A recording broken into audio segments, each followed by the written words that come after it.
नमस्कार, कल 24 मा स्वागत छ। म वीरेन्द्र जैरो। देशलाई समृद्ध बनाउँछु भन्दै बडेमानका नेताहरूले भाषणबाजी गर्न छोडेका छैनन्। तर नेपाली जनताले राम्रोसँग सास फेर्न पनि नपाएको भन्दै फोक्सोमा क्यान्सर होला भन्ने पीर गरेर बाँच्नु परिरहेको छ। जनता आक्रोशित हुँदै भन्न विवशन् कि यो धुलो हिलोको राज्य हो, यहाँ सरकार नै छैन। अहिले त्रिभुवन राजपथमा जहाँ काठमाडौँ बाहिरिने यात्रु होस् या भित्रने यात्रु सरकारलाई यसै गरी सराप्न विवशन्। त्रिभुवन राजपथको 9 नागढुङ्गा सडक खण्डको दुरावस्थाका कारण न यात्रु हिँड्न सक्ने अवस्था छ, न त खाना नास्ता खान नै। जति खायो त्यति धुलो नै खाने हो अनि त्यही धुलोले टन्न पेट भर्ने हो। हामी सुखी नेपाली अनि समृद्ध नेपालको ताल यस्तै छ। धुलोकै कारण ग्राहकहरू पसलमा नपस्ने भन्दै होटल व्यवसायीहरूले धुलो व्यापारले यति बेला चौपट पारेको गुनासो गरिरहेका छन्। यो पीडा लामो समयदेखि भोग्दै आएका उनीहरू भन्छन् देशमा गरी खान्छु भन्दा पनि सरकारले नै नदिने भयो। यता स्थानीय सरकार पनि रमिते बनेको उनीहरूको आरोप छ। सडकको धुलोले स्वास्थ्य र आर्थिक अवस्था दुवैलाई कमजोर बनाएको यो क्षेत्रका व्यवसायीहरू गुनासो गर्छन्।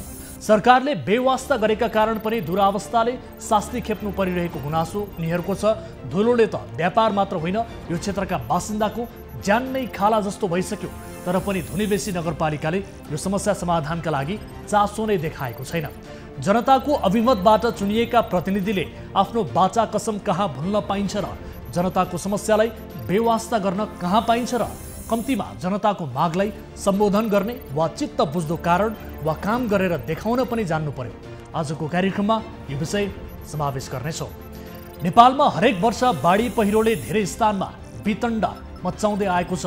बाढी र पहिरोका कारण वर्षेनी सयौंको संख्यामा सर्वसाधारणले जनधन गुमाउन बाध्य बनिरहेका छन्। बाढी पहिरो जस्ता प्राकृतिक विपत्तिमा पर्ने नागरिकलाई राज्यको तर्फबाट खासै उपलब्धिमूलक सहयोग हुन गरेको छैन। आजको कार्यक्रममा सरकारले बर्दियाको गोलरिया नगरपालिका अन्तर्गतका रामपुर टापुका बाढी पीडित स्थानीयहरूका लागि सुरक्षित आवासको व्यवस्था गर्न नसकेको गुनासो पनि सम्बोधन गर्ने प्रयास गर्नेछौँ। यसबाहेक तपाईँ दर्शकहरूसँगको प्रत्यक्ष कुराकानीमा हामी जोडिनेछौँ।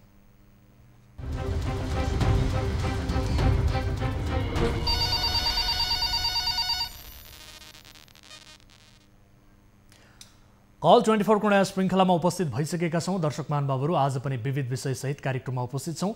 देशका विभिन्न स्थानबाट हामीलाई विभिन्न माध्यमबाट आम सर्वसाधारणले गर्नुभएका गुनासोहरूलाई समेट्दै कार्यक्रममा त्यससँग सम्बन्धित रहेका विषयहरूलाई रिपोर्ट मार्फत प्रस्तुत गर्दै सरकारवाला निकायको ध्यानाकर्षण गराउने कोसिस हामी कार्यक्रम मार्फत गरिरहेका छौँ र तपाईँको ससाना समस्यालाई पनि प्राथमिकता दिँदै त्यसको समाधान खोज्ने प्रयास पनि कार्यक्रम मार्फत हामी गर्दै आएका छौँ। कुनै आपद विपदमा पर्नु भएको छ, कुनै समस्या भोगिरहनु भएको छ, कुनै अन्यायमा पर्नु भएको छ, कुनै पीडा भोगिरहनु भएको छ भने तपाईँले हामीलाई सम्पर्क गर्न सक्नुहुनेछ, जसका लागि टोल फ्री नम्बर 1660 011 2424, एनसेल नम्बर 9801572424 र एनटिसी अर्थात् भाइबर नम्बर रहेको छ 9884 011 037। तपाईँ हामीसँग भाइबर र वाट्सएप मार्फत जोडिएर पनि आफ्ना गुनासोहरू, जिज्ञासाहरू, आफ्ना समस्याबारे बताउन सक्नुहुनेछ र समाजमा भएका गलत गतिविधि र बेथिति विरुद्ध पनि खबरदारी गर्न सक्नुहुनेछ। तपाईँ हाम्रो सहकार्यले समाजमा देखिएका यस्ता बेथिति विसङ्गतिको उत्खनन हुनेछ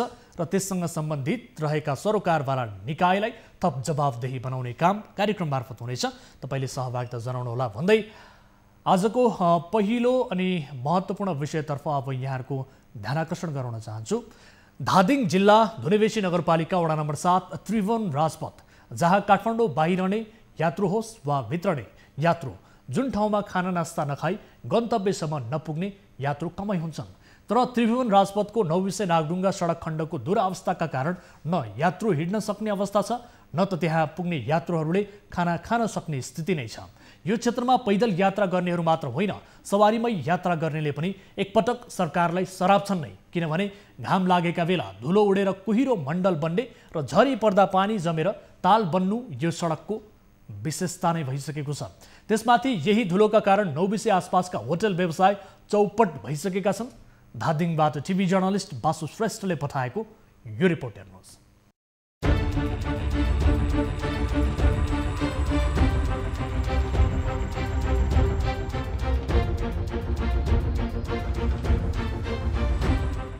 वर्षाका कारण करिब 5 महिनादेखि राजमार्गको सडक कुलोमा परिणत हुँदा राजमार्गमा हिँड्ने यात्रुदेखि सडक आसपासमा बस्ने व्यवसायी समेत मर्कामा परेको गुनासो गर्छन्। भने यो इन्जिनियर साहब कहाँ जानुभएको, सडक विभागले कमसेकम यो को मार्फत पर्छ, यो काम कसले हेर्ने हो, जनता यस्तो धुलो खाइरहेछ, यसलाई कसरी उ गर्ने हो, न नगरपालिकाको यसमा ध्यान छ, न त सडक विभागै एकदम उत्तरदायी छ। यो साह्रै नै धुलो भयो, ठाउँ ठाउँमा ढल बन्द भएको कारणले गर्दा माथिबाट सबै दिएको बगाएर आएर धुलो उडिरहेछ। धुलोले घाँटी पुरै सास फेर्न गाह्रो भइरहेछ। सधैँजसो भरिभराउ हुने नौबिसे आसपासका होटल सडककै धुलोका कारण सुनसान हुने गरेको छ। नौबिसेमा रहेका होटलहरूबाट धुनीबेसी नगरपालिकाले वार्षिक रूपमा हजारौं रुपैयाँ कर उठाउने गरेको छ। तर धुलो धुवाले व्यापार चौपट बनाए पनि यो समस्या समाधानमा नगरपालिकाले चासो नै देखाएको छैन। त्यति आउँदैन, आउनु त आउँदैन। अब के अरे धुलै धुलो हुन्छ, मान्छे यसो हेर्छ, यता धुलो उतै धुलो देख्छ, सबै छोपेर राख्यो, त्यही पनि धुलो आउँछ। अब योभन्दा माथि पिच गरिदियो भने अब सानो गाडी त्यति त आउँदै गाह्रो मान्छे कि ठ्याक्कै छुन्छ त्यहाँ। म बसेँ 10 वर्ष भयो। 10 वर्षको बिचमा मैले यस्तो धुलो र धुवा पनि देखाएको थिइनँ यो रोडमा। तर अहिले आएर यस्तो दुर्गन्धी पनि भयो। 5 महिना भयो यो रोडको मान्छेले व्यापार गरेर खान पाएन। समस्या समाधानका लागि समन्वय समेत नगर्ने धुनीबेसी नगरपालिकाले कर मात्रै उठाउने गरेको होटल व्यवसायी बताउँछन्। छैन, भाडा भन्यो, कर भन्यो, कसरी तिर्नु, व्यापार चाहिँ त्यही हो। अब बुझ्दैन, अब उसमा नगरपालिकामा भन्यो हाम्रो काम होइन, सडक बोर्डको काम हो भन्छ होइन। अब खोइ यो करले गर्ने हो, हामीलाई के थाहा। यो त नगरपालिकाले पनि अलिकति चाहिँ ध्यान दिनु पर्यो। यो कसरी यसलाई चाहिँ मर्मत गर्ने, जुम्मै खाल्टो परेको छ। कति मोटरसाइकल लड्यो, कति स्कुटी लडिरहेछ, के मतलबै छैन। कर तिरेको बाटो यस्तो हुन्छ। यात्रुहरूले त्रिभुवन राजपथ अन्तर्गत नौबिसेको नागडुङ्गासम्म धुलो खाँदै काठमाडौँ पुग्नुपर्ने अवस्था छ। साँघुरो सडक, बाक्लो सवारी र ठुला सवारी साधनले यात्रुहरू धुलो धुवा र जाम खेप्न बाध्य बनेका छन्। राजमार्गमा ठुला खाल्डा खुल्डी र साँघुरो सडकको दुरावस्थाले सडकबाट आएको धुलोले स्वास्थ्यमा समेत प्रतिकूल असर गर्दै आएको गुनासो बढेको छ।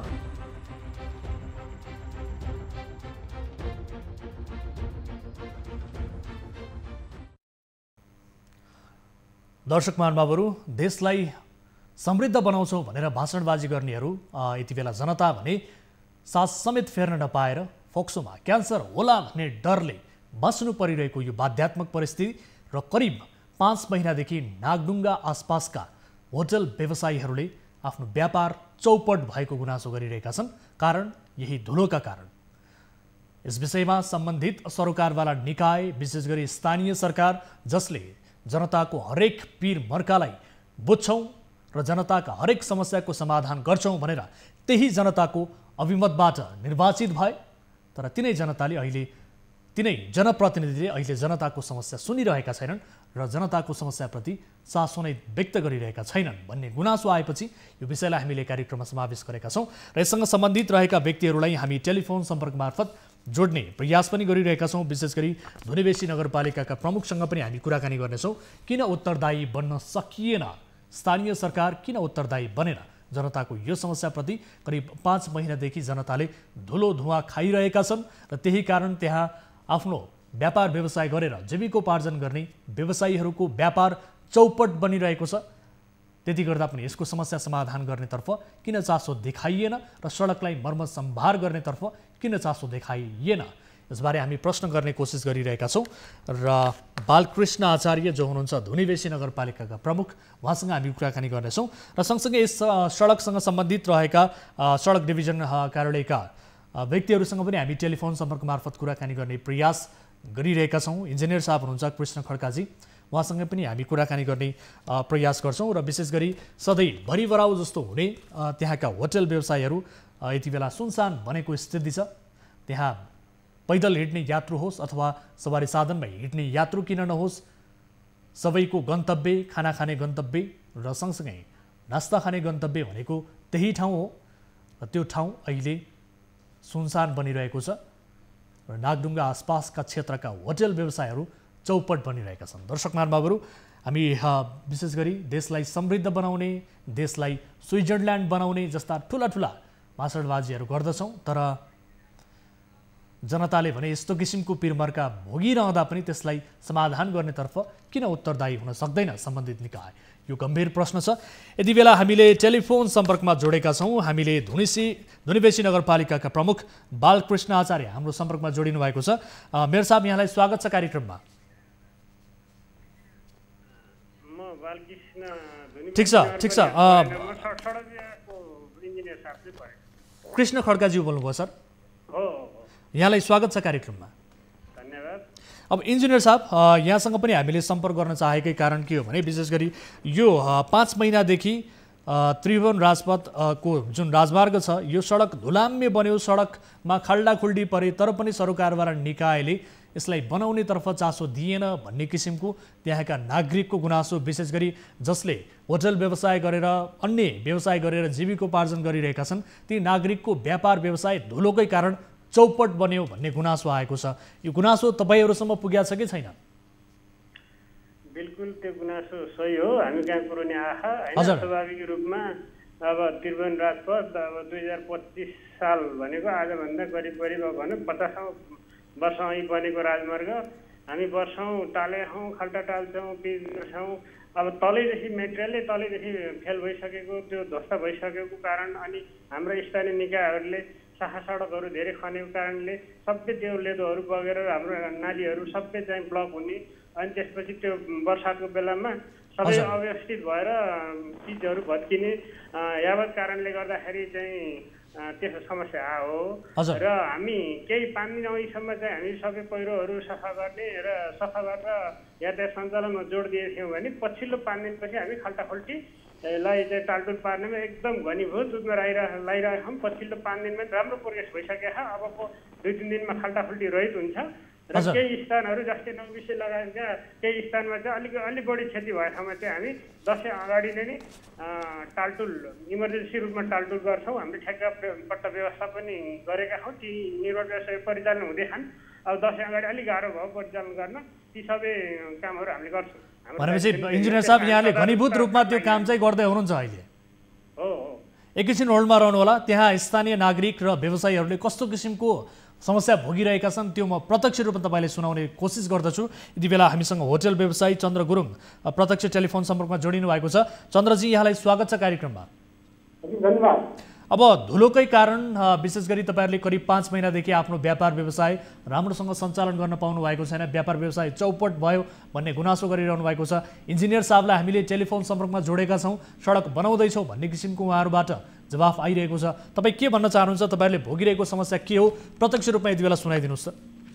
यो त के छ भने सर, यो जिम्मेवारी यो सडकको जिम्मा कसको हो? यो कोही यहाँ चाहिँ 4-5 जना त्यो काम गर्नेहरू आएर एकछिन उ गरेर टालटुल गरेर जान्छ। त्यो पुरै खाल्टो नभइकन हजुर थुप्रो ठाउँ नभत्किकन कोही आउँदैन। जब सानो खाल्टो हुँदैमा भत्किँदैमा यसको चाहिँ मर्मत फटाफट गरिदिएको भए यो अवस्था आउने थिएन सर। या त यस्तो धुलो छ कि बसी खानु छैन, यहाँ मान्छे पुरै नाच सकेर राति सुत्न पुरै झ्यालबाट चाहिँ छेरिरहेछ घरबाट। सडक विभागको अब इन्जिनियर साहब हुनुहुन्छ होला, उहाँहरूको जिम्मेवारी पनि होइन कि भन्ने अनुभव हामीलाई चाहिँ भइरहेछ क्या। किन उहाँहरूको त मान्छे पुरा प्रत्यक्ष रूपमा यो हाइवेमा त 24 घन्टा हुनुपर्छ नि। कहाँनिर खाल्टो भयो त्यो त फटाफट पुर्ने कि कसरी चाहिँ सम्हार गर्ने? यो त एउटा कि करै यो त कर तिरेर हिँडेको छ नि गाडी, मोटरसाइकल कति लडिरहेछ, स्कुटर कति लडिरहेछ, खुट्टा भाँचिरहेछ। त्यो उहाँहरूलाई केही मतलबै छैन सर। आनन्द उहाँहरू त अब सिसा लगाएर घरमा सुत्नुहुन्छ। अनि यहाँ नागरिकले चाहिँ दुःख पाउने कुरा नागरिकले पाइराखेको छ कि सर। यो जिम्मा नै उहाँहरूको छैन कि जस्तो एउटा चाहिँ अनुभव भइरहेछ हामीलाई। इन्जिनियर साहब सुन्दै हुनुहुन्छ, जनताको आक्रोश सुन्नुभयो सर। तपाईँहरू जिम्मेवारी पदमा हुनुहुन्छ, जिम्मेवार निकाय हुनुहुन्छ, तर तपाईँहरूको उपस्थिति त्यहाँ छ कि छैन भन्नेसम्मको आभास जनताले गर्न पाएनन्। ठिक छ, उहाँहरूको कुरा जायज हो, सही हो होइन। अब धुलो उडेकै हो, त्यहाँ धुलो त्यसमा हामीले देखिरहेछौँ, हेरिरहेछौँ र हामीले चाहिँ त्यो एरियामा उहाँले भनेको विशेष 9 विषय चोकको एरिया हो होइन। त्यहाँ हामीले अलिकति बढी नै चाहिँ के जता कतिवटा पानी त्यहाँ डल्लिसकेपछि बढी नै क्षति भयो। अनि माथि शाखा बाटोहरूबाट खनेको जुन लेदो हुन्छ नि माटो पनि त्यहाँ आएर आइसकेपछि सुकेपछि त्यो धुलो उड्यो। त्यो सडक विभागले मात्रै दोष ल्याएर हुँदैन, यहाँ समग्र चाहिँ सिस्टमकै दोष छ। किन भन्दाखेरि शाखा बाटोहरू अनियमित रूपमा खनिए, त्यहाँ खल्सीहरूबाट लेदो हाम्रो सडकको नाली हुँदै त्यहाँ आएर त्यो हुँदाखेरि धुलो आयो होइन। त्यसमा हामीले हेरिरहेछौँ, हामीले त्यहाँ मर्मतका लागि केही गऱ्यौँ पनि। अब तर त्यहाँ के छ भने धेरै नै क्षति भएकोले गर्दाखेरि हाम्रो जुन सडक विभाग अन्तर्गत कार्यरत कर्मचारीहरूबाट त्यो सबै सम्भव देखिएन। त्यसले गर्दाखेरि चाहिँ हामीले त्यसलाई विशेष ट्रिट गर्ने गरी अहिले इमर्जेन्सी कामको लागि तयारी गरेका छौँ त्यो नौबिसी एरियालाई होइन। हाम्रा तपाईँको लेबरहरू सुपरभाइजरहरूले गरिरहेकै छन् होइन, फाल्टाफुल्टी काले छन्। अहिले त्यो तत्काल त्यो नौबिसीको अहिले स्थगित गरिदिन्छ, किनभने त्यहाँ धेरै नै भएकोले गर्दाखेरि त्यो हाम्रोबाट सम्भव हुँदैन। हाम्रोले अन्त फाल्टो चाले होइन। सर जो मेन ठाउँ हो जहाँका नागरिकले गुनासो गरिरहेका छन्, विशेष गरी नौबिसी आसपासका क्षेत्रहरू, त्यो क्षेत्रका नागरिकहरू होटल व्यवसायीहरूले गुनासो गरिरहेका छन् भने त्यो क्षेत्र तपाईँहरूको प्राथमिकतामा पर्नु पर्यो नि सर। पहिला हामीले ताजा दृश्य देखाइरहेका छौँ, तपाईँहरूले काम गरे भनेर भन्नुभएको छ, घनीभूत रूपमा काम गरे भन्ने किसिमको शब्द तपाईँले बोलिरहनु भएको छ भने तपाईँले के काम गर्नुभएको छ यो बताइदिनुहोस् त। अहिले के अरे हाम्रो सडक विभागका लिमिटेड कर्मचारीहरू इमर्जेन्सीमा सानसाना खाल्टाफुल्टीको लागि बढी फोकस हुने भएकोले गर्दाखेरि त्यो हाम्रोबाट सम्भव नभएर हामीले त्यसलाई चाहिँ अलिकति ठेक्काबाट गर्ने गरी चाहिँ तयारी गरेका छौँ होइन। र अब के छ भने जुन अलिक टाइममा भएन भन्ने कुरोमा के छ भने हाम्रो जुन हाइवेमा जुन चिजहरूको कामहरू बिटुमिन इमल्सनको कामहरू के हुन्छ भने पानीमा गर्न मिल्दैन। हाम्रो अब 5 दिन अघिसम्म त पानी परिरहेको थियो होइन, त्यसले गर्दाखेरि टाइममा गर्न सकिएन। अहिले हामी अन्यत्र गरिरहेछौँ होइन, त्यहाँ पनि अब केही दिनमा 2-4 दिनमै केही न केही सल्युसन निकाल्छौँ। हामीले त्यसको तयारी एकदम गरिरहेछौँ।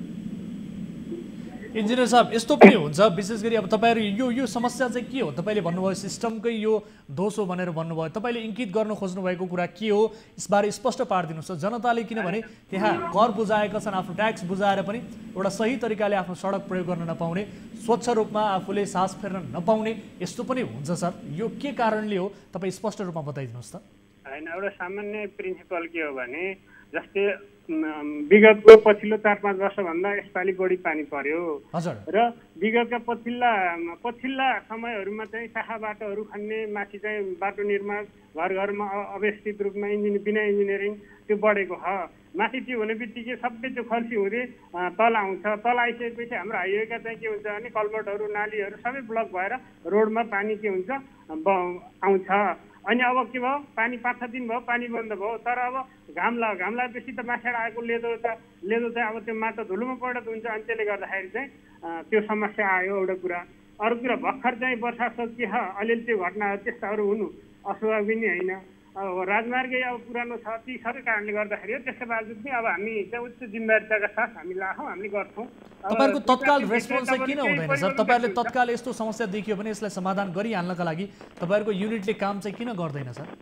जनताले जहिले पनि गुनासो गरिरहनु पर्ने त्यस्तो यस्तो छ। माथिबाट पहिरोहरू आएको, ब्लकहरू भएको, अनि रोडहरू तत्काल जाम हुने स्थितिलाई हाम्रा हेभी इक्विपमेन्टहरू स्ट्यान्ड बाई हुन्छन्, त्यो हामीले चलाएका छौँ। तपाईँहरूले देखिरहनु भयो। अब जहाँसम्म खाल्टाखुल्टी पर्न साथ तुरुन्त किन गरेन भन्ने कुरो जायज हो। तर के छ भने बिटुमिनको काम, यो अलकत्राको काम पानीमा गर्न मिल्दैन, घाममा गर्नुपर्ने हुन्छ। घाम लागेको 4-5 दिन भयो, त्यसले गर्दाखेरि हामीले काम सुरु भइरह बल्ल त्यो हो कुरो चाहिँ गर्न नमिल्ने भएकोले गर्दाखेरि। चन्द्रजी सुन्दै हुनुहुन्छ? इन्जिनियर साहबले भनेको कुराप्रति तपाईँ कतिको सन्तुष्ट हुनुहुन्छ, कतिको आशावादी हुनुभयो? काम गरिरहेका छौँ जिम्मेवारी नै होइन, कमसेकम फिल्डमा हेर्ने एक ठाउँ 6वटा खाल्टा छ, एउटा खाल्टा पुरेर 5वटा खाल्टामा त्यो गाडी हिँड्न नसक्ने छ। यो नौबिसेको पेट्रोल पम्पभन्दा मुनतिर त्यो मोडतिर तपाईँको मोटरसाइकल कसरी हिँड्ने, कहाँबाट हिँडाउने भइरहेछ अहिले भर्खरै। अहिले तपाईँहरू पनि आएर हेर्न सक्नुहुन्छ, पुल लिएर तपाईँको त्यस्तै छ। आज बिहान पनि 2टा स्कुटर लड्यो भने यो खै जिम्मेवारी उहाँहरूको जिम्मेवारी नै होइन। उहाँहरू सिसा लाएर चाहिँ एसी चलाएर गाडी हिँड्नुहुन्छ, टुइक्क सुट्टै जाने सुट्टा आउने। उहाँहरूको अब त्यो गाडी हिँडेको पनि थाहा पाउँदैन कि उहाँहरूको त्यो एकदम लन्चवाला गाडीमा। अनि के अनुभव हुन्छ उहाँहरूलाई? उहाँहरू त फिल्डमा खटिनुपर्छ। यदि यो अन्तर्राष्ट्रिय बाटो हो यो हाइवे, यो हाइवेमा उहाँहरू फिल्डमा खटिनुपर्छ। मान्छेहरू कतिजना चाहिँ कर्मी लगाउनुपर्छ, लगाएर चाहिँ कतिजना राख्नुपर्छ, सडक विभागले राखेर सब व्यवस्थित गर्नु पर्दैन? यो नौबिसे एरिया धेरै पनि होइन सर, यो नौबिसेको 0 माइलदेखिको काठमाडौँको यो नागडुङ्गासम्म यति मात्रै हो बाटो सबभन्दा बिग्रेको। किन उहाँहरूको उपस्थिति नै छैन? हामी कमसेकम एउटा सडकको चाहिँ मापदण्ड के हुनुपर्छ, त्यो सडकलाई कसरी मर्मत गर्नुपर्छ, खोला नाला झरेर त्यो साइड बाटोबाट लेदो आएर त्यस्तो कुराले पनि कहीँ हुन्छ सर? यो त पटक होइन, सब उहाँहरूको छलकपट हो। 4जना मान्छे बुढापाकाहरू लगाइदिनु भएको छ, त्यो साधनै उचाल्न नसक्नेहरू, अनि उहाँहरूबाट के काम हुन्छ? दिनभरि उगाले मानव पचाउने उहाँहरू हिँड्नुहुन्छ, 6वटा खाल्टो छ, एउटा खाल्टो पुर्नुहुन्छ, अनि इन्जिनियर साथी भन्नुहुन्छ लेदो बोकेर यो भएर हामीले गर्न नसके। उहाँहरूको उपस्थिति नै छैन, निर्देशनै छैन, ठेक्कापट्टा कसलाई दिए होला, उहाँ दिनुभयो होला, अनि त्यसले गरे गर्छ, नगरे मतलबै भएन, मतलबै छैन। सुन्दै हुनुहुन्छ इन्जिनियर साहब? होइन, एकदम सुनेको उहाँको कुरा ल, उहाँको तर्फबाट जुन भन्ने त्यो कुरा चाहिँ अब मननयोग्य नै हो, त्यसमा अब छैन। तर के छ भने त्यो हामीले अब कुनै कुरा एक्कासी हुँदैन। जस्तै हामीले परेर दसैँ अगाडि जहिले नै टाल्ने गरे हो, अहिले पनि ठेक्का लागेको अलिकति चाहिँ परिचालन हुन सक्ने स्थिति छैन। अब हाम्रो लेन थोकर सुधार गरिरहनु भएको त्यो एरियामा अब जस्तै धेरै नै खाल्टो परेकोले गर्दा त्यहाँ हाम्रो लेन थोकरहरू हाम्रोबाट चाहिँ बिटुमिनबाट काम गर्दाखेरि धेरै सम्भव छैन। त्यहाँ चाहिँ हामीले स्पेसल डबल पिच हाल्ने गरी त्यहाँ अब दसैँ अगाडि गर्ने गरी तयारी गरेका छौँ। अब त्यहाँ ग्राभेल तत्काल हाल्नलाई ग्राभेल हाल्न त्यहाँ दिनुहुन्न उहाँहरूले, किन भन्दाखेरि ग्राभेल हाल्यो भने धुलो उड्छ होइन, त्यसले गर्दा पनि समस्या भयो। तत्काल ग्राभेल हाल्न भन्न दिनु भएन। 2-4 दिनमा हामीले त्यसबारे सोचेको छौँ, हामीले त्यहाँ पिच गर्छौँ। सर तत्काल गर्नु पर्यो, तपाईँहरूले 2-4 दिनमा सोचेर मात्र होइन, जनताले यति धेरै गुनासो गरिरहेका छन्, यति धेरै आक्रोश पोखिरहेका छन्, तपाईँहरूलाई गैर जिम्मेवार रूपमा उहाँहरू गैर जिम्मेवार भएको भनेर भनिरहेका छन् प्रत्यक्ष रूपमा। यसको आशय त्यही नै हो भनेपछि तपाईँहरूले तत्काल समाधान गर्नु पर्यो सर। यस्तो समस्या देखिने बित्तिकै तपाईँहरूको तत्काल त्यहाँ फिल्डमा उपस्थिति हुनु पर्यो सर, किनभने ती जनताले कर बुझाएका छन्। हुन्छ त्यसलाई हामीले अब दसैँ अगाडि नै गर्छौँ। अब यो बिटुमिन यो पिचको काम त्यति सजिलै फ्याक्ट हुने काम होइन, सबै मेसिन इक्विपमेन्टहरू लाग्छ, त्यसले गर्दाखेरि समस्या हो, हामी गर्छौँ। ठिक छ, यो ठेक्का प्रक्रियामै गएर काम गर्नुपर्ने स्थिति हो। ठेक्कै त समस्या हो। नेपालमा ठेक्कापट्टा प्रक्रिया पुऱ्याएर गर्नुपर्ने हुन्छ, त्यही नै प्रक्रिया पूर्व तयारी सबै कुरा टाइम लाग्ने। अब जनतालाई चाँडै चाहिने समस्या छ यो। कहिलेदेखि सुरु गर्नुहुन्छ त्यसो भए? यो समाधान कहिलेसम्म हुन्छ? दसैँ अगाडिसम्म यसको समाधान हुन्छ? होइन, हामीले दसैँ अगाडि जसरी पनि भनौँ न त्यहाँ 9-20 एरियामा अलिकति समस्या छ, त्यो हामीलाई रियलाइज भयो। त्यहाँ तत्काल हाम्रो अलिकति समस्या होइन, तपाईँहरूलाई रियलाइज भएर मात्रै भएन नि सर, रियलाइज भए अनुसार त्यसको तपाईँहरूले समाधानका लागि तत्काल पहल पनि गर्नु पर्यो। हाम्रो जुन सडकका कर्मचारीबाट सम्भव नभएर ठेक्का नि लगाएको, ठेक्का मूल्याङ्कन क्रममा रहेको र हाम्रोबाट नहुने भएपछि त्यहाँ अब अर्को विशेष गर्ने गरेर त हामीले कुरा पनि गरिसकेका छौँ, मिलिसकेका। त्यसले गर्दाखेरि हुन्छ दसैँ अगाडि ढुक्क हुनुहोस्। अब जनताको कुरालाई हामीले स्वाभाविक रूपमा त्यसलाई चाहिँ एउटा चाहिँ उसको रूपमा ल्याएछौँ। ठिक छ इन्जिनियर साहब, यसलाई सानो समस्या भन्ने भुल पनि नगर्नु होला, किनभने काठमाडौँभित्र नै बाहिरिने यात्रुहरू, त्यहाँ रहेका होटल व्यवसायीहरू खान नसक्ने स्थिति छ, रोकिएर खाजा खान नसक्ने स्थिति छ, हिँड्न नसक्ने स्थिति छ, ओहोर दोहोर गर्न नसक्ने स्थिति छ भनेपछि यो सानो समस्या हुन्छ? अलिकति समस्या त होइन नि, यो एकदमै गम्भीर समस्या हो। ठिक छ, गम्भीर ल, ठिक छ, हामी त्यसलाई गम्भीर रूपमा लिन्छौँ, लिएका नै छौँ। हामीले त्यसको बारेमा धेरै विचार विमर्श सल्लाह भयो, हामी हेरेछौँ, नापेछौँ, इस्टिमेट गरेछौँ, ठेक्का लगाएछौँ। त्यसरी चाँडै नहुने भएर अर्कै विशेष प्रक्रिया पनि अपनाइरहेछौँ। ठिक छ, त्यसलाई हामीले दसैँ अगाडि पनि गर्छौँ, यही म प्रतिबद्धता जाहेर गर्न चाहेँ। हस्, समय र जानकारीका लागि धन्यवाद। यसको समाधान तत्काल निकाल्नका लागि तपाईँहरूले सोचिदिनु होला। म यहाँलाई धेरै धन्यवाद दिन चाहन्छु। चन्द्रजी सुन्दै हुनुहुन्छ? दर्शक महानुभावहरू, यस विषयमा हामीले कुराकानी गऱ्यौँ र हामीसँग जोडिनुभएका चन्द्र गुरुङजी, उहाँलाई पनि हामी धन्यवाद दिन चाहन्छौँ। र यो सानो समस्या होइन, नेपाली नागरिकका लागि यो समस्या सदैव आइरहन्छ। तर जसले देशलाई समृद्ध बनाउँछु भनेका छन्, जनतालाई समृद्ध बनाउँछु भनेर भनेका छन्, सुखी बनाउँछु भनेका छन्, ती बडेमानका नेताहरू र सरकारवाला निकायहरू आफू भने मजाले चिल्ला गाडीमा घुइकिन्छन्, तर जनताले जहिले पनि धुलो धुवाको सामना गर्नुपर्ने, धुलो पिएर बाँच्नुपर्ने र कतै क्यान्सर लाग्ने हो कि भन्ने किसिमको डर त्रासमा बाँचिरहनु पर्ने, यही धुलोका कारण।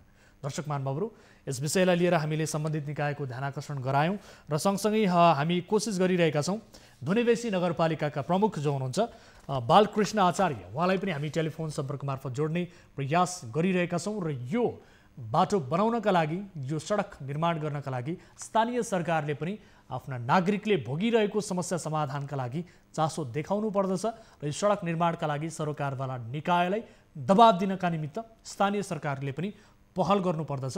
यस विषयलाई लिएर स्थानीय सरकारप्रति पनि उहाँहरूको असन्तुष्टि छ जनताको। र यति बेला हामीसँग जोडिनु भएको छ सडक डिभिजनका प्रमुख हुनुहुन्छ डी, उहाँसँग हामी कुराकानी गर्छौँ। डी साहब, स्वागत छ यहाँलाई कार्यक्रममा। डी साहब सुन्दै हुनुहुन्छ? सुनेको छु हजुर, यहाँलाई स्वागत छ कार्यक्रममा। हजुर धन्यवाद। अब हामीले कुराकानी गरिरहेको यो त्रिभुवन राजपथ जहाँ काठमाडौँ भित्रने यात्रु र बाहिरनी यात्रुहरू जो छन् उहाँहरूले धुलोका कारणले निकै शास्ति पाए भनेर गुनासो गरिरहेका छन्।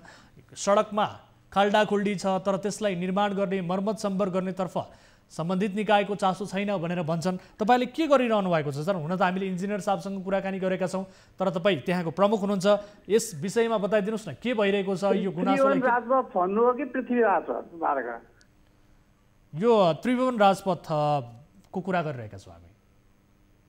मायामालाले माथि हेटोडा निस्किने बाटो, यो नागडुङ्गा हुँदै नौबिसे नागडुङ्गासम्मको जुन सडक खण्ड छ, हजुर यस सडक खण्डको कुराकानी गरिरहेका छौँ। यसबारेमा तपाईँहरूलाई गुनासो आएको छ कि छैन? नौबिसे नागढुङ्गाको त छ, थुप्रै त्यहाँबाट टनेलहरू बनाउँदैछ, ओहरू झरिराखेको छ, पहिरो त छ, हामी मर्मत गर्दैछौँ। हजुर, धुलो त अवश्य भइहाल्छ। करिब 5 महिना भयो त्यहाँका होटल व्यवसायहरू चौपट छन्। धुलोकै कारण त्यहाँ नागरिकले यात्रुहरूले खाना खान सक्ने स्थिति छैन, बसेर खाजा खान सक्ने स्थिति छैन। पोर्सन एकदम बढी बिग्रेकै पोर्सन हो। पहिरो गइराखेको पनि देख्नुभयो होला होइन? त्यो पहिरो गइरहेको छ, पहिरो असी के अरे धुलो हुने भइहाल्यो। धुलो त त्यही कारणले गर्दा हो, अन्त सबै ठाउँमा त छैन। अब त्यो ठाउँमा अलिक बढी नै छ, बाटो पनि बढी नै बिग्रिरहेको छ क्या त्यहाँ। हजुर, अनि तपाईँहरूले किन सम्बन्धित निकायले तपाईँहरू जस्तो सम्बन्धित निकाय जो हुनुहुन्छ उहाँले तत्काल यसलाई बनाउनेतर्फ किन चासो दिइरहनु भएको छैन? तपाईँहरूले बनाइरहेको निर्माण गरिरहेको छु जुन भन्नुभएको छ यसप्रति पनि त्यहाँका स्थानीय नागरिक असन्तुष्ट छन्। बनाए जस्तो मात्रै गर्ने, त्यस पछाडि फेरि अवस्था उही हुने। यस्तो त्यो कस्तो छ भने पिच पनि अलिकति धेरै बिग्रिसकेको र नयाँ टोटल्ली नयाँ गर्नुपर्ने अवस्था छ त्यहाँ। हजुर, त्यसले गर्दाखेरि अब त्यो नयाँ पिच त्यसमाथि गर्दा पनि त्यति टिक्दैन। बढी खाल्टाखुल्टी भयो भने तत्कालको लागि त अब ग्राभल भरेर अलिकति स्मुथ बनाउने हो। धुलो त अब त्यस्तो भइसकेपछि थुप्रै पहिरो खसेको ठाउँहरू छ, धुलो त अब यो उठ्छ नै। हजुर, भनेपछि जब जब पहिरो खस्छ तब तब स्थानीय नागरिकले धुलो खान बाध्य हुनु पर्यो। होइन, पहिरो खसेपछि त धुलो त उडिहाल्छ जति भए पनि। हामीले फाल्दा पनि टोटल्ली लोडरले फाल्दा पनि धुलो त त्यहाँ त बसि नै राख्छ। एकै ठाउँमा पटक पटक झर्छ नि त पहिरो पनि। अनि सडकमा खाल्डाखुल्डी परिरहेका छन् सर, यसको दीर्घकालीन समाधानका लागि तपाईँहरूले के सोच्नु भएको छ त? के हो के भयो भने दीर्घकालीन रूपमा समाधान हुन सक्दछ? खाल्टाखुल्टी परेको त अहिले पटोस टाल्दै हामीले चलाउने हो। टाली तल त्यो अहिले त्यहाँभन्दा तल त हामीले टाली पनि राखेका छौँ। त्यो माथि 1-2 ठाउँमा चाहिँ त्यो धुलो हो नै, पहिरो आउँछ, फेरि पहिरो आएपछि धुलो उठ्छ। अब त्यो लोडरले फाल्दा पनि सबै त जाँदैन, फेरि त्यहीँ पहिरो आउँछ। हजुर, त्यही भएर धुलो त अब धुलोको लागि टोटल्ली निराकरण गर्ने भनेर चाहिँ त्यस्तो गर्न त सकिँदैन।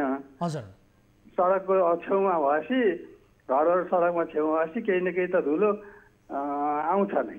हजुर, हजुर, मैले भनेको तपाईँको ठ्याक्कै जवाफ म के चाहन्छु भने यसको दीर्घकालीन रूपमा समाधान, यो धुलो नउड्ने, खाल्डाखुल्डी नपर्ने ठ्याक्कै समस्या समाधान चाहिँ कसरी हुन सक्दछ? तपाईँले के सोचिरहनु भएको छ? अहिले भइरहेको पिचलाई टोटल्ली फालेर नयाँ अलि त्यो पहिला मुगलिन नारायणगढको गरे जस्तै पिच त्यहाँ गर्नुपर्छ। त्यही पनि माथिबाट आएको त धुलो त पहिरो आयो भने त धुलो आखिरी भइ नै हाल्छ, जतिसुकै पिच तल उ भए पनि बलियो भए पनि। हजुर, भनेपछि यसको दीर्घकालीन समाधानको ठाउँमा पहिरो गइराखेको हुन्छ देख्नुभयो होला। हजुर, भनेपछि यो यसको दीर्घकालीन रूपमा समाधान निस्कन सक्ने अवस्था छैन अहिलेका लागि। दीर्घकालीन अब के छ भने त्यो मुगलिनदेखि नागढुङ्गासम्म हाम्रो अब प्रोजेक्टले लिँदैछ। अब नयाँ तरिकाले उसले बनाउँछ। हामीले अहिले चाहिँ त्यो पटोल्सहरू टाल्ने कामहरू त हामीले गरिरहेका छौँ। उसले त्यो प्रोजेक्ट अब अर्को सालदेखि चालु होला सायद। अनि उसले आफ्नो तरिकाले कता कता तल बेसैसम्म फालेर बनाउनु पर्ने छ कि के गर्नु छ, प्रोजेक्ट कन्सल्टेन्टहरू लगाइरहेको छ उसले। त्यसपछि मात्रै हुन्छ। त धेरै वर्ष भयो, यता एकातिर टाले अर्कोतिर फाल्छ, अर्को टाले अर्कोतिर टाल्छ। हामीले त फाल्दै टाले के अरे ऊ आएको छ, त्यतै टाल्दै मात्रै चलाएको छौँ अहिले। हस्, यो टालटुले पाराले चाहिँ जनताले दुःख पाए सर। यस विषयलाई गम्भीरताका साथ लिनु होला। हजुर, अरू सायद अर्को सालदेखि सुरु हुन्छ होला। हस्, समय र जानकारीका लागि धन्यवाद सर। Thank you. दर्शक महानुभावहरू, यस्तै टालटुले पाराले जनताले दुःख पाएका छन्। टालटुले विकासकै कारणले नागरिकले दुःख भोगिरहेका छन्। यसतर्फ सरोकारवाला निकायले गम्भीर रूपमा आफ्नो ध्यान आकर्षण गराओस् भन्दै अब अर्को विषयतर्फ यहाँहरूको ध्यान आकर्षण गराउन चाहन्छु। हुन त हामीले यस विषयलाई लिएर धुनीबेसी नगरपालिका जसले त्यहाँका व्यवसायीहरूसँग कर उठाइरहेको छ, यो सरकारले राज्यले कर उठाइरहेको छ, तर त्यसलाई समाधान गर्नेतर्फ चासो नै देखाइरहेको छैन भनिरहँदा स्थानीय सरकारसँग पनि हामी कुराकानी गर्ने प्रयास गरिरहेका थियौँ, तर उहाँको फोन उठेको छैन। खैर, यो विषयलाई हामी फेरि पनि प्राथमिकताका साथ उजागर गर्नेछौँ भन्दै अर्को विषय, धेरै स्थानका बाढी पहिरो पीडितले सरकारले समयमै उचित सहयोग र पुनर्वासका लागि पहल नगर्दा यत्तिकै बिचल्ली अवस्थामा छन्। बर्दियाका बाढी पीडितको पनि कथा व्यथा बुझ्दैछ। 2071 सालमा बबई नदीमा आएको बाढीले घरबार विहीन बनेका पीडितहरू करिब 5 वर्ष त खेल मैदानमै आश्रय लिएर बसे। खेल मैदानमै बसेका बेला उनीहरूले 2074 सालमा पनि बाढीको कहर भोगे, तर यत्रो समय बितिसक्दा पनि उनीहरूको समस्यामा अझै पहल भएको छैन। अझै उनीहरू घरबार विहीनकै अवस्थामा छन्। बर्दियाबाट टिभी जर्नलिस्ट ज्योति पन्थीले पठाएको यो रिपोर्ट हेर्नुहोस्।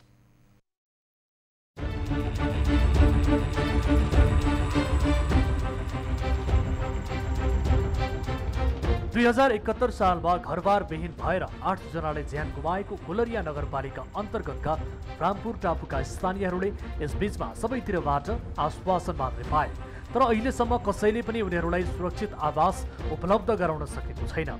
उधारो जग्गामा हामीले बस्यौँ, अनि हजुरहरूले गएर टहरा गराउनु, हजुरहरूले लालपूर्जा नामसारी गर्नु र हामीले जग्गा अरू हजुरहरूलाई घर बनाउने पैसा, जग्गाको तिर्ने पैसा दिन्छु भन्दाखेरि सरकारले हामीलाई हाम्रो जग्गा दिने उहाँ हाम्रो भगवान एउटा दातै भएर हामीलाई उधारो जग्गा अहिलेसम्म दिनुभयो। हामी त्यसै उहाँको छारीमा बसेका छौँ।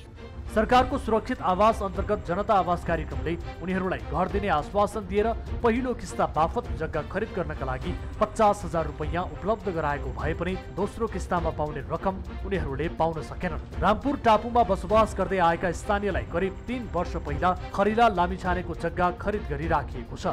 जग्गा बिक्री गरेका खरिलालले अहिलेसम्म पनि जग्गाको रकम पाएका छैनन्। भइहाल्यो त नि, सरकार पनि छँदैछ, अब यहाँहरू पनि हुनुहुन्छ, केही न केही होला भन्ने सोचियो। ल भयो अब बस्नुहोस् त आएर भनियो, उहाँहरूलाई दियो। पुगेको हाम्रो जग्गाबाट पुगेको उहाँले हिस्सा लगाउनु भयो, आफ्नो आफ्ना धुरी बनाउनु भयो।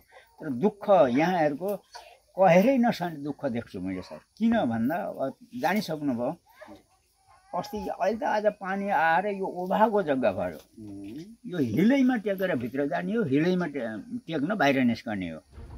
सरकारले पटक पटक जग्गा सहित घर निर्माण गर्ने आश्वासन दिएको भए पनि अहिलेसम्म कुनै आश्वासन पूरा नभएको र अहिले पनि रामपुर टापुका स्थानीय 38 घर परिवार खेतको बीचमा कच्ची घरमा बस्दै आएका छन्। पश्चिमको बाढीमा क्षति पुगेका बर्दियाका कतिपय घरहरू 72 सालमा आएको भूकम्पका कारण ओझेलमा परेको वडा नम्बर 4 का वडा अध्यक्षले बताए।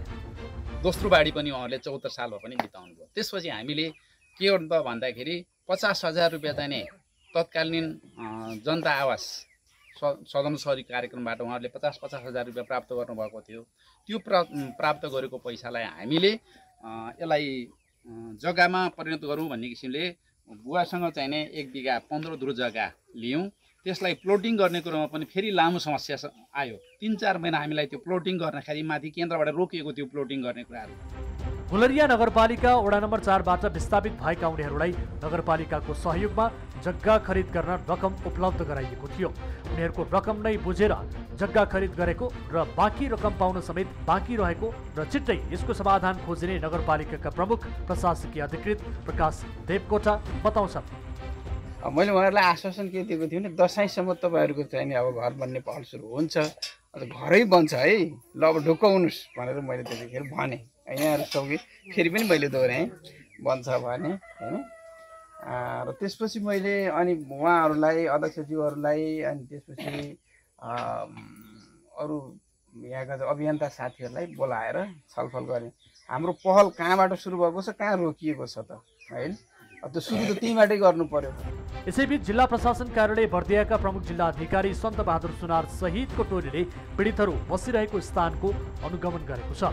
2071 सालमा आएको बाढी रामपुर टापुमा पस्दा 8 जनाले ज्यान गुमाउनुका साथै 42 परिवार त्यस स्थानबाट विस्थापित भएका थिए।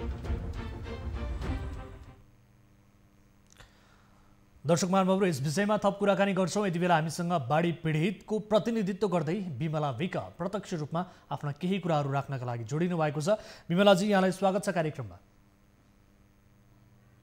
नमस्ते सर। हजुर बिमलाजी, यहाँलाई स्वागत छ कार्यक्रममा। धन्यवाद सर। अब तपाईहरु कसरी बसिरहनु भएको छ अहिले, यसबारे बताइदिनुस् न। हुन त सरकारले तपाईहरुको पुनर्वासका लागि पहल गर्ने भनेर भन्यो। जनता आवास कार्यक्रम मार्फत 50,000 रुपैयाँ उपलब्ध पनि गरायो पहिलो किस्ता, दोस्रो किस्ता पाउन सक्नु भएन। त्यसपछि अहिले तपाईहरुको वासस्थान उचित छैन भन्ने किसिमको गुनासो आइरहँदा त्यो गुनासो हामीले दर्शकहरुलाई पनि देखाएका छौं रिपोर्ट मार्फत। तपाईहरु कसरी बसिरहनु भएको छ यसबारे स्पष्ट बताइदिनुस् त। हजुर सर, हाम्रो बसाइ त अब भन्नुपर्दा एकदम बिजोग भन्दा बिजोग छ सर। हजुर 71 सालको बाढी पीडित हुँ हामी सर। 71 सालको बाढीबाट हाम्रो बस्तीबाट पुरै घर जग्गा जमिन सब बगायो। अनि हाम्रो बाढी पीडितको 6 जना मान्छे सहित मर्नुभयो। हजुर अनि त्यहाँदेखि विस्तार भएर आएर हामी फुटबल चौरमा बस्यौँ। फुटबल चौरमा पनि 4 वर्ष हामी पालमुनि बस्यौँ सर। हजुर अनि त्यहाँदेखि पालमुनि 4 वर्ष बस्यौँ। अनि 4 वर्ष फुटबल चौरमै हामीले पालमुनि बितायौँ। त्यहाँदेखि फेरि 4 वर्षको पछाडि हामीले जो जनता आवासबाट 50,000 जग्गा किन्नको लागि भनेर सरकारले हामीलाई दियो 50,000। अनि त्यही 50,000 ल्याएर हामी सबै गाउँको हामी बाढी पीडित सबै मिलेर अनि हाम्रो वडा अध्यक्षलाई अगाडिको मान्यजनलाई हामीले साँची राखेर अनि कस्तो होला हामीले कति दिन हामी पालमुनि बसेर बसौँ, अब के सरकारले गर्छ कि भन्ने आशामा सर हामीले उधारो जग्गा लग्यौँ। उधारो जग्गा लग्दाखेरि फेरि कुरो आयो जनता आवासको, हजुरहरूले नामसारी गर्नुभयो भनेपछि हामीले घर पनि बनाइदिन्छौँ भन्ने कुरो भयो सर। अनि हामीले जग्गा धनीलाई हामीले हातपाउ जोडेर अनि हाम्रो यस्तो समस्या भयो सर, अनि हामीलाई गराइदिनु पर्यो, हामी कहाँ जाउँ जाने ठाउँ छैन भन्दाखेरि उहाँले ठिकै छ तपाईँहरूको मर्म बुझ्छु भन्नुभयो र हामीलाई उधारो जग्गा 50,000मा हामीले उहाँलाई हाम्रो नामसारी जग्गा गराइदिनु भयो सर। अनि त्यहाँदेखि अहिले जग्गै नामसारी भएको 4 वर्ष भयो सर। अहिले हाम्रो अब यो सालबाट 8 वर्षमा लाग्यो बाढी आएको पनि। अनि त्यहीदेखि अब 71 सालको बाढी त भयो 74 पनि हामीले त्यही फुटबल चौरमा नि हामीले पालमुनि त्यो 74को बाढी पनि त्यहीँ बिताएको थियौँ। अनि त्यहाँदेखि आएर अहिले सरकारले त्यो जो 50,000 मात्रै पाइयो, त्यहाँदेखि अरू आउने भने रकम पनि पाइएन। अनि त्यहाँदेखि उधारो जग्गाको हामीले पैसा पनि तिरेको छैनौँ सर, अहिलेसम्म त्यस्तै छ। अनि अब जग्गा जमिन अलिअलि भएको सबै नदीले कटन गरी लगिसकेपछि अब खाना बस्न एकदम गाह्रो, एकदम समस्या भयो। मजुरी गरेकोले हामीलाई खाना साँझ बिहान छाक काट्न पनि धौधौ मुस्किलै भयो सर। अनि त्यही भएर हामीले अब जग्गाको ऋण तिर्न पनि सकेनौँ, आवासको पनि पुरै भएन। अब यही खर काटेर अनि त्यही खरको बारोहरू गराएर सानो सानो टहरा गराएर अहिले यही 6 दूर 7 दूर मुनि हामी बसिरहेको छौँ। अनि त्यही खरको पनि अब यही पानी खेत हो सर, यहाँ गहिरो छ अनि नाला राम्ररी बग्ने ठाउँ छैन। यही पानी जुम्मेर हिलो भएर भित्र रासन मजुरी गरेर ल्याएको रासन पनि एकदम ओबानोमा नराख्न मिल्ने जस्तो छ, भित्रै राखेको पनि त्यही पनि भिजेर कुहिहाल्छ बर्खाको समयमा। अनि हिउँदा आउँछ चिसो शीतलहर त्यस्तै हुन्छ, बिजोग हुन्छ, बच्चाबच्ची बिरामी त्यस्तै हुन्छन्। अनि जेठमा आउँछ हावाहुरीले यही टिनको पाता पनि उडाइदिन्छ, खरहरूको छानो फालिदिन्छ सर। यस्तो बिजोगको अवस्थामा छौँ। हुन त अब नगरपालिकाको छेउमा छौँ हामी, उपमेयर मेयर साहब वार्ड अध्यक्ष सबै एकदम नगरपालिकाको छेउमा भएको बस्ती हो। त्यही बस्तीलाई पनि अहिलेसम्म कसैको नजर पुगेन सर। अहिलेसम्म हाम्रो केही उचित उपाय केही हुन सकेन, त्यही छ हाम्रो गुनासो सर। हजुर, अनि अब तपाईँहरूले यो दोस्रो किस्ता चाहिँ किन पाउनु भएन? तपाईँहरूले केही प्रक्रियाहरू पुरा गर्नुभएको थिएन कि, अथवा के भन्यो सम्बन्धित निकायले दोस्रो किस्ता तपाईँहरूले किन चाहिँ पाउनु भएन?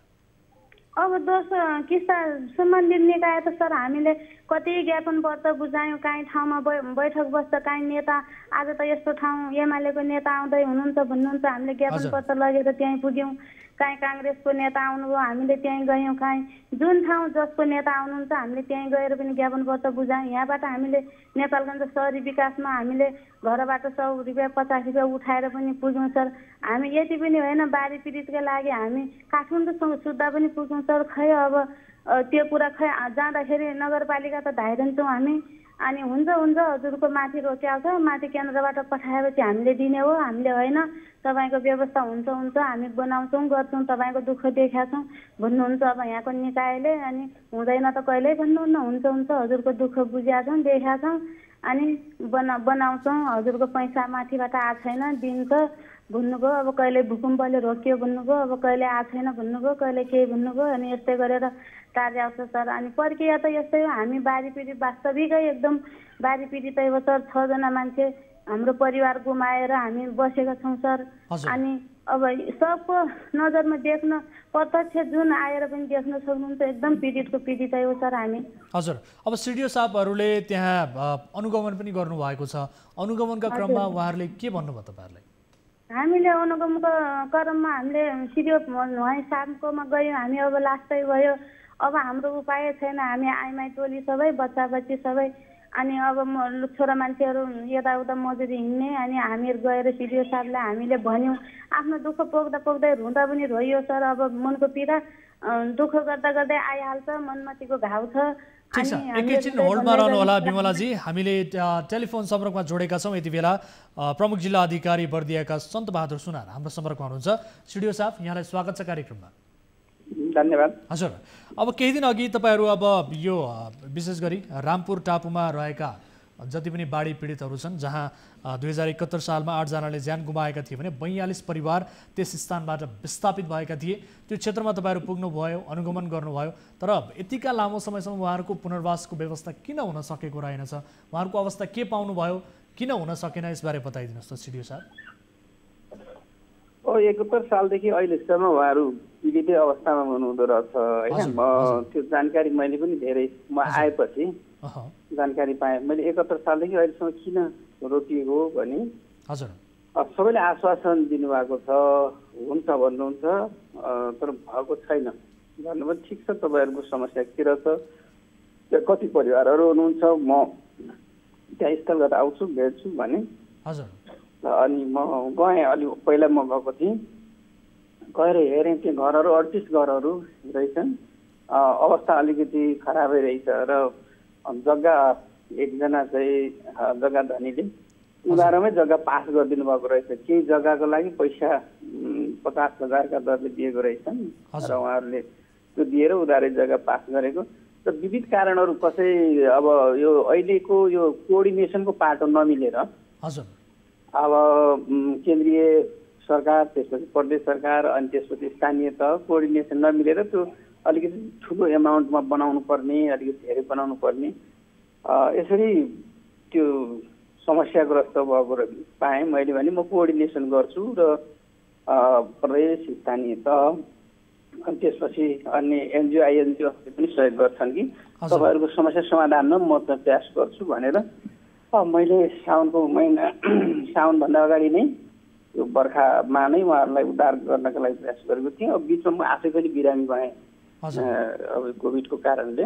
र त्यसपछि फेरि म अब सन्त भएपछि अनि मैले यो कोअर्डिनेसन पनि गरेँ, पालिका स्थानीय पालिका, त्यसपछि कारितास भन्ने एउटा आइएनजिओ पनि छ होइन एनजिओ, अनि त्यसपछि गएर यो गरेँ, सबैलाई समन्वय गरेर अब चाहिँ सुरु गर्ने प्रयास गरिरहेको छ। यो विविध कारणहरूले, यो कारणहरू धेरै छ, उहाँहरूले कथा व्यथा धेरै सुनाउनु भएको छ। हजुर, अब 50,000 रुपैयाँ उहाँहरूले जनता सरकारको सुरक्षित आवास अन्तर्गत जनता आवास कार्यक्रम मार्फत पहिलो किस्ता बापत पाउनु भएको रहेछ, तर दोस्रो किस्ता भने उहाँहरूको रोकिएको रहेछ, कारण चाहिँ के रहेछ? हो त्यही त, पहिलो किस्ता उहाँहरूले पाउनुभयो, दोस्रो किस्ताबाट रोकियो र त्यो चाहिँ पहिलो किस्ता पनि सदुपयोग भएको छ, बिग्रेको छैन, त्यो जग्गाको लागि भुक्तानी भएको छ। हजुर, अब म त्यता पनि पहल गर्छु।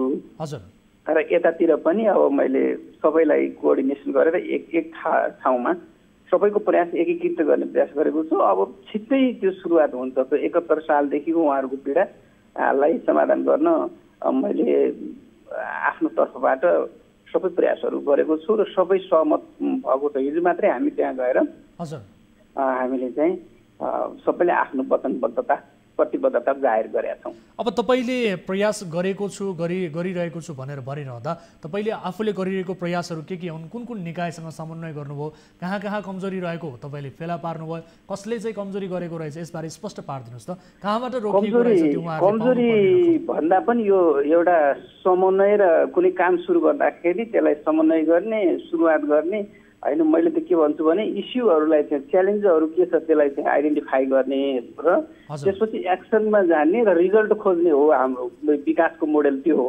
हामी अल्मलिन्छौँ कि अब यो च्यालेन्जहरू एउटा च्यालेन्जहरू खोजेर त्यसको एक्सनमा नगइकन फेरि अरू च्यालेन्जहरू थपिनै हाल्छन्, अन्त लाग्छन्। जस्तै बिचमा बाढी पहिरो ठुलो भूकम्प गयो नि बिचमा, त्यो भूकम्पले उतातिर डाइभर्ट गएर उनीहरू ओझेलमा परे जस्तो माने मैले। दिनुपर्ने बजेटहरू गर्नुपर्ने सहयोगहरू त्यताभन्दा त्यो बाढी पहिरो अनि त्यसपछि त्यो भूकम्पतिर गयो र उनीहरूको आवाज चाहिँ सुनिएन। प्रयास त भएको देखिन्छ, पहिला पनि सिडिओ साहबहरू आउनुहुन्थ्यो भन्ने कुराहरू चाहिँ सुने मैले। अनि अहिले त मैले चाहिँ अब त्यसलाई एक्सनमै लिनु पर्यो। च्यालेन्जहरू उनीहरूको आइडेन्टिफाई भएको छ अनि एक्सनमा जानका लागि मैले तपाईँलाई आज बिहान पनि मैले मेयर साहबलाई भेटेँ, यहाँको मेयर साहबको घरमै गएर भेटेँ। हजुर, यस्तो अवस्था तपाईँको घरनिरको अवस्था यति बेला भएछ होइन, सुनिएन। मैले यसरी यो समन्वय गरेको छु, यहाँले आफ्नो तर्फबाट के सहयोग गर्नुपर्छ गर्नु पर्यो भनेर मेयर साहबको घरमै पनि म पुगेको छु आज बिहान मात्रै पनि। हजुर, भनेपछि त्यहाँका नागरिकले यसअघि पनि सिडिओ साहबहरू आउनुहुन्थ्यो भनेर भनिरहँदा तपाईँले यसपटक आफूले त्यहाँ उपस्थित भइरहँदा सिडिओ साहबहरू आएर आश्वासन दिनुभयो भन्दै हुनुहुन्थ्यो। हजुर, त्यो आश्वासनलाई चिर्ने अथवा त्यो आश्वासनलाई एउटा व्यवहारतः कार्यान्वयन गर्ने चुनौती तपाईँले आफूले महसुस गर्नुभएको छ कि छैन? होइन, मैले त उहाँहरूलाई अस्ति नै पहिलोचोटि भेटेको बेला भन्ने त अब तपाईँ दसैँसम्म घर बन्ने चाहिँ नि म तपाईँहरूलाई पाचा गर्छु भनेर आएको थिएँ। अब मेरो त आफ्नो त म विकासको विद्यार्थी पनि हो होइन, मेरो त त्यो च्यालेन्जहरू इस्युहरू पत्ता लगाइसकेपछि एक्सनमा जाने र रिजल्ट हेर्न खोज्छु मैले। त्यो भएर मैले उहाँहरूलाई भनिदिएको थिएँ, त्यो भएर मैले यी सबै कुराहरूलाई समन्वय गरिराखेको छु। मसँग त बजेट हुँदैन, सिडिओ कार्यालयसँग त बजेट हुँदैन होइन, र बजेटका लागि कहाँ कहाँ स्रोत छ खोजेर त्यसलाई चाहिँ नि गतिलो चाहिँ कोअर्डिनेसन होइन र त्यसपछि गएर त्यसलाई चाहिँ नि एक्सनमा लिनका लागि व्यवस्थापन गर्ने काम हो, त्यो म गरिरहेको छु। त्यसो भए हामीलाई पनि बताइदिनुहोस् उहाँहरूको व्यवस्थापन कहिलेसम्म भइसक्छ होला?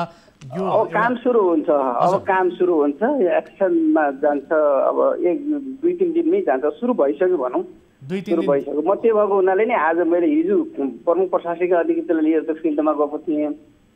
आज बिहान म चाहिँ मेयर साहब घरमै हुनुहुन्छ भनेर म बिहान मेयर साहबको घरमै गएर यो विषयमा चाहिँ कुरा गरेको छु। मैले त्यहाँ पहल गरेको छु, यहाँको चाहिँ दह्रो सहयोग हुनुपर्छ र उनीहरूले त्यो चाहिँ त्यो 71 सालदेखिको पर्खाइ उनीहरूको चाहिँ साँच्चीकै अब चाहिँ नै एउटा घरमा बस्ने आवासमा बस्ने सपना चाहिँ पुरा हुनुपर्छ, यसमा यहाँहरूको चाहिँ साथ रहनुपर्छ भनेर उहाँलाई मैले आफ्नो कुरा राखेर आएको छु। हस्, समय र जानकारीका लागि धन्यवाद। अनि सघन त्यो चाहिँ सहरीसँग पनि म कुरा गर्दैछु। हस्, एकैछिन होल्डमा रहनु होला, तपाईँलाई म पीडितको कुरा पनि सुनाउँछु। तपाईँले यति धेरै आश्वासन दिइसके पछाडि उहाँहरू कतिको आश्वस्त हुनुहुन्छ भन्ने कुरा पनि हामी जान्न चाहन्छौँ। विमलाजी सुन्दै हुनुहुन्छ? हजुर सर। सिडिओ साहबले बोलेका कुराहरू तपाईँले सुन्नुभयो, कतिको आश्वस्त हुनुहुन्छ? अब एउटा घरमा चाहिँ सुरक्षित घरमा बस्न पाइनेछ भन्ने किसिमको केही आशा पलाएको छ कि अथवा यो आश्वासन मात्रै हो फेरि पनि भन्ने लागेको छ कि शङ्का उपशङ्का के छ तपाईँको? अहिलेको कुरा सुन्दाखेरि सिडिओ साहबले गरेको योगदान देख्दाखेरि त सर एकदम आशा भन्दा पनि एकदम आशावादी छौँ सर हामी। अब केही न केही हाम्रो दुःखको दिन जान्छ होला, हाम्रो सुनाएर अगाडि सरले जहाँसम्म पुर्याइदिनुहुन्छ हाम्रो सपना चाँडै पुरा हुन्छ होला जस्तो लागेको छ सर। अलि पहिलोचोटि पनि उहाँले भन्दाखेरि हामीले उहाँकै अगाडि भनेर भन्यौँ सर, अनि तपाईँलाई दसैँसम्म घरको व्यवस्था म गराएर छोड्छु भन्दाखेरि सर यस्तो त हामीलाई 2-4 वटा सिडिओले गएर पनि भन्नुभएको थियो, हामीलाई त विश्वास लाग्दैन, कता कता डर लाग्छ, मनमा आशा पलाउँछ, फेरि मनभित्रै मर्छ, अनि हुने कि होइन सर, अनि हामीलाई आशाको निराशा गराउनुहुन्छ कि? अनि हाम्रो आशा निराशा त अहिले 7 वर्ष पुगिसक्यो सर, अनि अब ठाउँ ठाउँमा जान्छौँ, नपुगेको होइन। हामी यहाँबाट काठमाडौँसम्म पुगेको आवाज हामीले उठाएको हो, तर हाम्रो आवाज सुनिने ठाउँमा पुगिने ठाउँसम्म पुगेन थियो सर। हामीले जति आवाज उठाए पनि हाम्रो आवाज कसैले सुनिदिनु भएन। त्यही हो दुःखको कुरा। अब जहाँसम्म छ एकदम आशा भन्दा पनि धेरै आशा लागेको छ सर हामीलाई। स्टुडियो साहब सुन्दै हुनुहुन्छ? सुनेको छु। हजुर, उहाँले अब निकै आशा गर्नुभएको छ तपाईँबाट, तपाईँले उचित रूपमा समन्वय गरेर र यो पीडितहरूको चाहिँ एउटा घरमा सुरक्षित घरमा बस्ने सुरक्षित आवासको सपनालाई चाहिँ पुरा गरिदिने तपाईँको काँधमा एउटा ठुलो चुनौती र जिम्मेवारी पनि छ। यसतर्फ तपाईँले ध्यानाकर्षण गर्नुहुनेछ, गम्भीर रूपमा आफ्नो भूमिका निर्वाह गर्नुहुनेछ भन्ने अपेक्षा लिन्छौँ। समय र जानकारीका लागि धेरै धेरै धन्यवाद। Thank you so much. हस्, थ्याङ्क यू सो मच। र सँगसँगै बिमलाजी, म तपाईँलाई पनि धन्यवाद दिन चाहन्छु र दर्शक महानुभावहरू यस विषयलाई हामी फलोअप गर्नेछौँ। स्टुडियो साहबबाट पनि प्रतिबद्धता आएको छ। यद्यपि यससँग सम्बन्धित रहेका अन्य सरकारद्वारा निकायहरू पनि छन्, उहाँहरूलाई समन्वय गर्ने जिम्मेवारी आफूले दिएको भनेर भर्खरै स्टुडियो साहबले बताउनु भएको छ। र यी 2071 सालदेखि घरबार विहीन बनेका बाढी पीडितहरूको सुरक्षित आवासका लागि आफूले पहल गर्ने उहाँले प्रतिबद्धता जनाउनु भएको छ र यस विषयलाई हामी फलोअप गर्नेछौँ। दर्शक महानुभावहरू, कार्यक्रम कल 24 मा छौँ। तपाईँका कुनै पनि समस्याहरूको समाधान खोज्ने प्रयास कार्यक्रम मार्फत हामी गर्दछौँ र त्यसका लागि तपाईँले हाम्रो टोल फ्री नम्बर 1660 011 2424, एनसेल नम्बर 98 015 72424 र एनटिसी अर्थात् भाइबर नम्बर 98 84 011 037 मा कल गर्न सक्नुहुनेछ। दर्शक महानुभावहरू, आफ्ना समस्याहरू, आफ्ना पीडाहरू र समाजमा देखिएका कुनै पनि गलत गतिविधि व्यतिथि विरुद्ध तपाईँले खबरदारी गर्न चाहनुहुन्छ भने निर्धक्क र निडर भएर हामीसँग जोडिन सक्नुहुनेछ। तपाईँको जानकारीका आधारमा हामी सम्बन्धित निकायलाई प्रश्न गर्नेछौँ, हामी सोध्नेछौँ, तपाईँको प्रश्नको प्रतिनिधित्व गर्दै त्यसको जवाब खोज्नेछौँ। दर्शक महानुभावहरू, त्यसका लागि तपाईँले हामीलाई आफ्ना समाजमा वरपर भइरहेका कुनै पनि गतिविधिबारे रिपोर्ट गर्नुहोस्, जानकारी गराउनुहोस् र त्यससँग सम्बन्धित रहेका तथ्य प्रमाणहरू छन् भने त्यो पनि हामीलाई विभिन्न माध्यमबाट पठाउन सक्नुहुनेछ। यति बेला कोही दर्शक हाम्रो टेलिफोन सम्पर्कमा जोडिनु भएको छ। नमस्कार, को बोल्दै हुनुहुन्छ, कहाँबाट? सर नमस्कार, म वीरेन्द्र शाही मुगुबाट। सर वीरेन्द्र शाही मुगुबाट? हजुर वीरेन्द्र शाही। हजुर, के थियो यहाँको समस्या भन्नुहोस् त? यो के भने हाम्रो यो श्री मस्ता आधारभूत विद्यालय छ एउटा हाम्रो निभावी। हजुर। अनि त्यो विद्यालयमा यो भदौको 5 गते यहाँ अलिकति अमर्यादित तरिकाले परीक्षा भयो। यो कार्यालय सहयोगीको परीक्षा होइन, कार्यालय सहयोगीको परीक्षा हजुर अत्यन्तै अमर्यादित तरिकाले भयो। के भयो भने त्यहाँ मैले हजुरलाई पठाएको छु डकुमेन्ट, माइनेटमा एकजना रोस्टर तोकियो, तर त्यहाँ मनपरी ढङ्गले वडा अध्यक्ष लगायतको टिमले त्यहाँको प्रश्नपत्र निर्माण गरेर अत्यन्तै अमर्यादित गरे होइन। हजुर। त्यो कुरा अनि हामीले तुरन्तै त्यहाँका 7 जना परीक्षार्थी मध्ये 5 जना परीक्षार्थी र म विवश सदस्य को तर्फबाट हामीले 2टा निवेदन दर्ता गरेका थियौँ। त्यो विद्यालयमा पनि सुनवाई भएन। हजुर। र त्यो कुरा अनि हामीले गाउँपालिकाको शिक्षा शाखामा हामीले 2टा निवेदन दर्ता गर्न खोज्दा त्यहाँको शिक्षा प्रमुखले पनि वडा अध्यक्षले सबै प्रक्रिया मिलेको छ, दर्ता गर्नु पर्दैन भने जस्तो अनिच्छा व्यक्त गर्नुभएको थियो। हजुर। धौधौ गरी हामीले त्यहाँ अनि हामीले निवेदन दर्ता गर्ने काम चाहिँ भयो, तर उहाँहरूको अनिच्छाका कारण अहिलेसम्म त्यो निवेदनको सुनवाई भएन। तर पनि यहाँबाट बिदा लिएर तलतिर गइसक्नु भयो। हजुर। अनि कार्यालय सहयोगीमा त्यो मनपरी ढङ्गले परीक्षा गरेर उहाँहरूले नियुक्ति दिने काम पनि कस्तो गर्नुभयो भने 16 गते 8 गते एउटा बैठक बस्यो, त्यहाँ पनि टुङ्गो लागेन। फेरि 16 गते बैठक बस्यो, त्यहाँ पनि टुङ्गो लाग्यो। 16 गतेको माइनेटलाई उहाँहरूले खाली ठाउँ छोडेर असोज 5 गते जबरजस्ती ढङ्गले वडा अध्यक्षले दबाब दिएर नियुक्ति दिने काम गर्नुभयो। अहिलेसम्म उसले काम गरिराख्नु भएको छ। त्यहाँको अब कार्यालय सहयोगी उहाँहरूले अब त्यसरी छनौट गरेको कार्यालय सहयोगीले हामीले त्यो फरक कुरा राख्दा होइन। ठिक छ, एकैछिन होल्डमा रहनु होला। यस विषयमा छोटो कुराकानी गर्छौँ। हामीले टेलिफोन सम्पर्कमा जोडेका छौँ विद्यालयका प्रधानाध्यापक दीर्घ शाही हाम्रो सम्पर्कमा हुनुहुन्छ। दीर्घ सर, यहाँलाई स्वागत छ कार्यक्रममा। अब कार्यालय सहयोगीको लागि परीक्षा गर्नुभएछ, यो परीक्षा सञ्चालन तपाईँले अपारदर्शी रूपमा गर्नुभयो भन्ने किसिमको कुराहरू आइरहेको छ, गुनासो आइरहेको छ। के हो यसको वास्तविकता? यो यस्तो हो सर। हजुर। कार्यालय सहयोगीको चाहिँ पहिलो कार्यालय सहयोगीको चाहिँ अवस्था अब 60 वर्ष पुग्यो। हजुर। नयाँ नियुक्ति गर्नुपर्ने। हजुर। नयाँ नियुक्ति गर्नुपर्दा हामीले जिल्ला समन्वय समितिको संयोजक अथवा विशेष स्टाफलाई सोध्यौँ। सल्लाह दिँदा उहाँले चाहिँ विदेशको निर्णय गरेर तपाईँ त्यो नियुक्ति गर्न सक्नुहुन्छ भनेर उहाँबाट आदेश आइसकेपछि हजुर हामीले त्यही अनुसार चाहिँ विवेशको बैठक गऱ्यौँ। विवेशको बैठक चाहिँ पारदर्शी गर्नको लागि, निष्पक्ष पारदर्शी गर्नको लागि, परीक्षा पारदर्शी तरिका निष्पक्ष तरिका नियुक्ति गर्नको लागि हजुर त्यो एउटा छनौट समिति गठन गर्नुपर्छ भन्ने कुरो निर्णय गऱ्यौँ। हजुर र छनौट समिति एउटा गठन गऱ्यौँ। त्यो छनौट समितिमा केही समिति रहेका छन्, जस्तै म हेडमास्टर पनि छु, विवेश अध्यक्ष पनि हुनुहुन्छ, वडा अध्यक्ष पनि हुनुहुन्छ, अनि एउटा दलितबाट छ, एउटा महिलाबाट छ, यसरी 6 जना राखिएको। एउटा शिक्षा अभिभावक सङ्घको अध्यक्ष पनि हुनुहुन्छ। यसरी चाहिँ राखेर एउटा समिति 6 जनाको समिति गठन गरिएको छ। त्यो छनौट समितिले अनि विज्ञापन गर्यो। विज्ञापन गरिसकेपछि विज्ञापनमा 7 जना दरखास्त हालेका छन्। 7 जना दरखास्त हालिसकेपछि उनीहरूले त्यो दरखास्त अनुसार अनि परीक्षा लिने काम गर्नुभन्दा पहिले हामी ठिक त सहमतिमा आउँछौँ भने सहमतिमा जो एकजना आउँछ त्यसलाई नियुक्ति गर्ने भन्ने कुरामा सल्लाह निर्णय भयो। हजुर सहमतिको लागि पनि हामी समय राख्यौँ। त्यो समय राख्दाखेरि अनि उहाँले त्यो सहमतिमा आएनन्, कुनै पनि त्यो सहमति गर्न सकेनन्। नसकेपछि अब परीक्षा लिनु पर्यो भनेर हामीले सल्लाह गऱ्यौँ। हजुर परीक्षा लिँदाखेरि अनि परीक्षा लिने क्रममा हामीले के गर्यौँ भन्दाखेरि ल परीक्षामा बोलायौँ। त्यो मिति तोकेर तिनीहरूले बोलाइयो। बोलाएपछि उनीहरू 7 जना आए। आइसकेपछि अब हामीले परीक्षा कसरी लिन्छ, क्वेसन कसरी निकालौँ त। ठुलै चाहिँ त्यो शिक्षकको जस्तो कुनै विशेषज्ञ पनि आवश्यक नपर्ने। अब सिम्पलै तरिकाले विवेशले निर्णय गरेर खास गरी अन्त विद्यालयमा विवेशको निर्णय अनुसार नियुक्ति गरिएका छन्। खास गरी त्यस्तो परीक्षा पनि लिएका छैनन्। तर हामीले अब पारदर्शी गर्नुपर्छ, कुनै किसिम विवाद नहोस् भनेर हामीले त्यसरी एउटा साधारण क्वेसन निकालेर गरौँ भनेर हामीले ल ठिकै छ त। अब बाहिरबाट कसलाई बोलाएर अब के गरेर त्यो बाहिरबाट बोलाउँदा पनि विद्यालयको चाहिँ आर्थिक खर्च हुन्छ अनि धन्दा हुन्छ। अब अहिलेको जमानामा बाहिरबाट आयो एकजनाले परीक्षा लिँदा फोनको जमाना छ, कसैले कन्ट्याक्ट गरेर ल मलाई यति निकाल्ने वाला यसो पैसा अर्थात् दायाँ बायाँ कुनै पार्टी प्रतिनिधि अरू केही छोड्छ पर्छ लाएर पनि गर्न सक्छन्। त्यो भएर हामी चाहिँ परीक्षा समितिमा भएका मान्छेहरूले क्वेसन निकालौँ नि त, 2-2वटा 3-3वटा क्वेसन निकालौँ, यसरी पारदर्शी भइहाल्छ नि। एउटा निकालेर पारदर्शी हुँदैन, सबै निकालेर पारदर्शी होला नि त भनेर हामी 6 जनाले अब 2-2, 3-3, 4-4वटा क्वेसन निकालेर हामीले त्यो परीक्षा लिने काम, परीक्षाको लागि क्वेसन तयार भयो। सर यो अलि लामो भयो। अब यो तपाईँहरूले लिएको यो परीक्षा र सँगसँगै तपाईँहरूले गर्नुभएको नियुक्ति किन विवादमा तानियो, छोटोमा बताइदिनुहोस् मलाई। अब यस्तो छ हजुर। अब हामीले के गर्यौँ भन्दा त्यो परीक्षा हामी लिने काम, अब परीक्षाको लागि परीक्षा तयार गऱ्यौँ, क्वेसन तयार गरियो। अनि परीक्षार्थीलाई एउटा हलमा बसाइसकेपछि हामीले के भनियो भन्दाखेरि हेर्नुहोस्, पारदर्शी गर्नको लागि हामी यो समितिले निकालेका छौँ क्वेसन। किनभने समितिले सबै निकाल्यो भने त्यो पारदर्शी हुन्छ, एकजना निकाल्यो त्यो पारदर्शी हुन सक्दैन।